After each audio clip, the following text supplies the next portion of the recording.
بیان کیا ہے کہ ان 10 کلمات کا مضمون قرآن پاک کی ان آیتوں میں موجود ہے، جس کا ترجمہ یہ ہے، کہہ دو آؤ میں تمہیں سنا دوں جو تمہارے رب نے تمہارے اوپر حرام کیا ہے، یہ کہ اس کے ساتھ کسی کو شریک نہ بناؤ، ماں باپ کے ساتھ نیکی کرو اور تنگ دستی کے سبب اپنی اولاد کو قتل نہ کرو،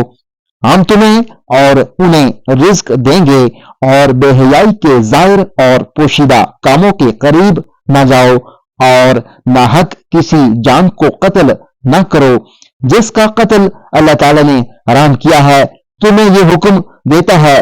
تاکہ تم سمجھ جاؤ، اور سوائے کسی بہتر طریقہ کے یتیم کے مال کے پاس نہ جاؤ یہاں تک کہ وہ اپنی جوانی کے قریب پہنچے، اور ماپ اور تول کو انصاف سے پورا کرو، ہم کسی کو اس کی طاقت سے زیادہ تکلیف نہیں دیتے، اور جب بات کہو تو انصاف سے کہو اگرچہ رشتہ دار ہی ہو، اور اللہ تعالیٰ کا عہد پورا کرو۔ تمہیں یہ حکم دیا ہے تاکہ تم نصیحت حاصل کرو، اور بے شک یہی میرا سیدھا راستہ ہے، سو اسی کا اتباع کرو اور دوسرے راستوں پر نہ چلو، وہ تمہیں اللہ تعالیٰ کی راہ سے ہٹا دیں گے، اور تمہیں اسی لیے حکم دیا ہے تاکہ تم پرہیزگار ہو جاؤ۔ اہل کتاب نے ان 10 کلمات کے بعد بہت سی وصیتیں اور مختلف اچھے احکام ذکر کیے ہیں، کافی عرصے تک ان پر عمل کیا جاتا رہا، پھر لوگوں پر ان کی نافرمانی غالب آ گئی، تغیر و تبدل شروع کر دیا، اللہ تعالیٰ نے کافی عرصہ بعد ان کو منسوخ اور تبدیل کر دیا۔ اللہ تعالیٰ ہی کا امر ہے، پہلے بھی اور بعد بھی،